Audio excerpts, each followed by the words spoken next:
Confirmation of that overnight. Craig Trott and Robert Coetzee lead Guy Bottrell and Schalk van Heerden by just over 10 seconds. Ashley Haig-Smith and James Aldridge in third. The big story coming into the overnight stop is the fact that the Snyder siblings made a mistake clocking in and they've been penalised, dropping down to 6th place.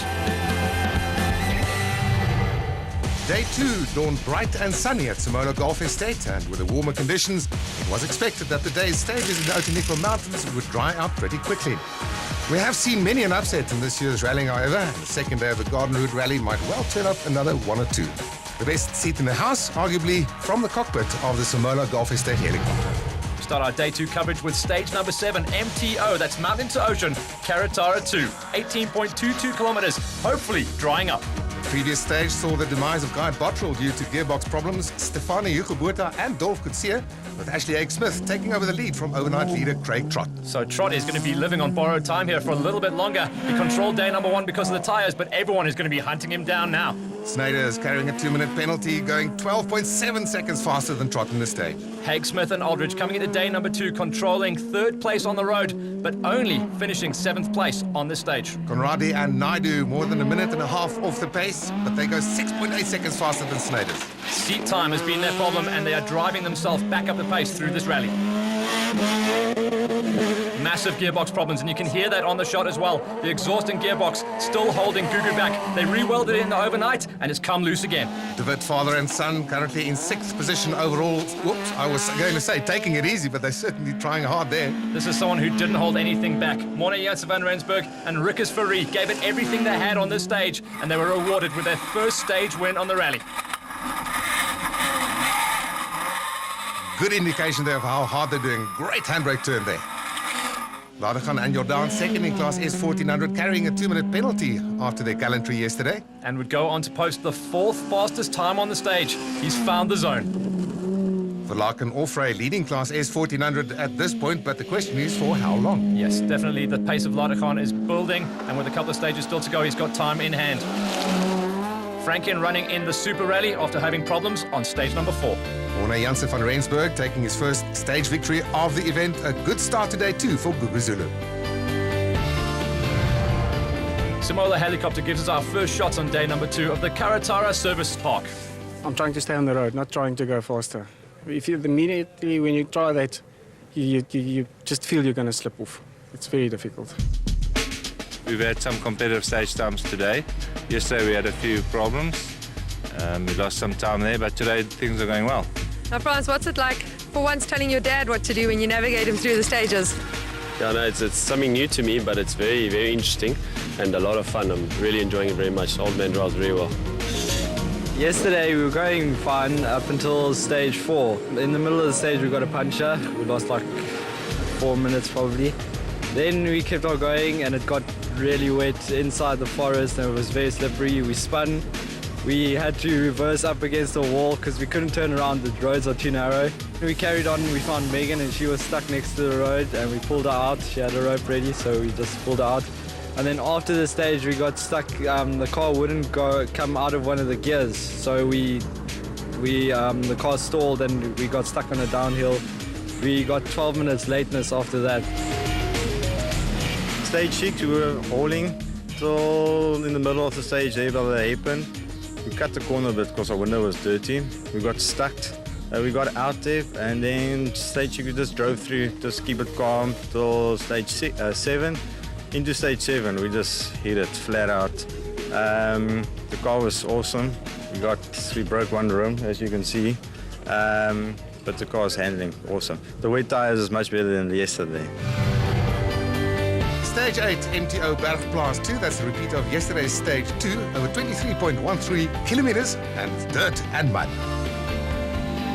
Trott would be first man out there.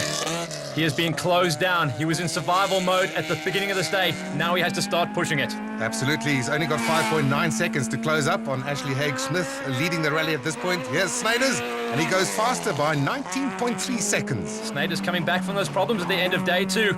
Got it out of his head, and he went for the wins here. Rally leaders, Haig-Smith and Aldridge, pushing hard. As I said, 5.9 seconds that they have to defend. but they go 17 seconds slower than Trot. They had a problem with the intercoms. They couldn't hear each other. It was all drive-by, line of sight, and hand signals. Very difficult. Conradie and Naidu, we just saw them third fastest behind Snyders and Trot. This is De Wit, and he goes fifth fastest. Janssen van Rensburg, currently in 7th position. Coming off a great result in stage number 7, but on this stage he would come across problems. 10 kilometers in, losing revs and then getting stuck in first gear. He would lose 3.5 minutes on this stage. Lategan and Jordan having taken over the lead in Class S 1400, leading Verlaag by about 11 seconds. Verlaag is on the rear offensive now. Second place is the best she can hope for. She just needs to get these last couple of stages done and keep it clean. She would go on to get a 7th place on stage number 8. Paul-Hendrik Franken and Uwe Pay, unfortunately this would be the end of their rally as they retired later on in the stage. Christoph and Celeste Snyders take their second stage win of the rally then. Craig Trott with a solid second place moves himself back into the rally lead. Last chance for some servicing now before the final stage.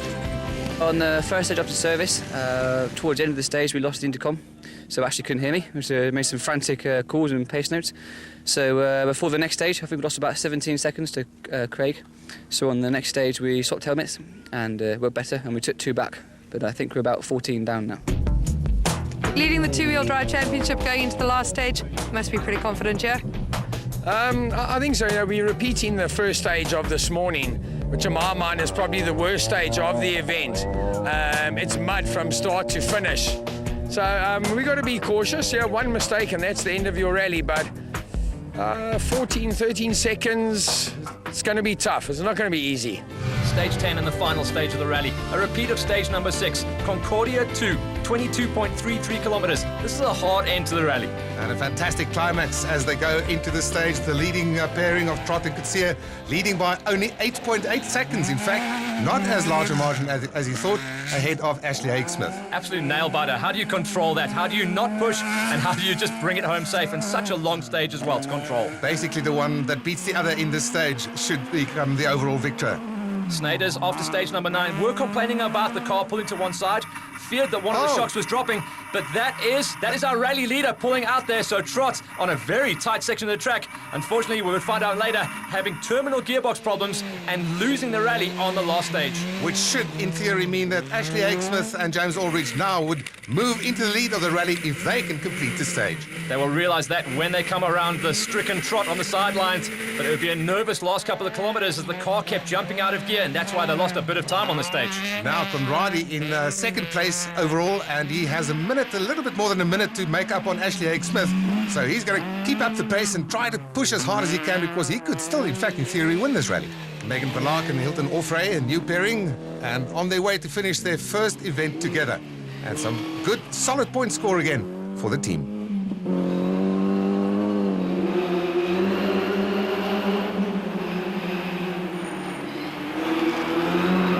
Chris and Frans de Wit in their privateer entry. The Toyota Corolla would be happy to just load on the trailer and live to tell another tale. Indeed, they had a number of problems on this event, but they will be happy to finish. The former multiple class champion, Chris de Wit, another solid performance between him and his son. The last stage of the Garden Route Rally saw Snyders take another stage win. That's 3 on this rally, ahead of Conradie, who came strong towards the end, and Ashley Haig-Smith, a solid third. That was enough. We said we could expect some surprises, and that's indeed what happened, and I think a very relieved and probably surprised Ashley Haig-Smith, along with James Aldridge, home for the second victory of the season for Ashley. And that comes on top of the good news that Ashley will be joining the FIA WRC Academy for the final 2 events of the season later this year. Ashley, congratulations, fantastic victory there. Two-wheel drive certainly dished up his usual twist at the end. Yeah, for sure. No, really what happened to Trot, really I'm sorry for him.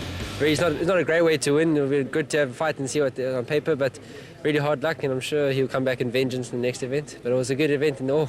And a double victory for the Fords. Exactly, yeah, no, I think it was made for this event. James, you've had a very busy day today.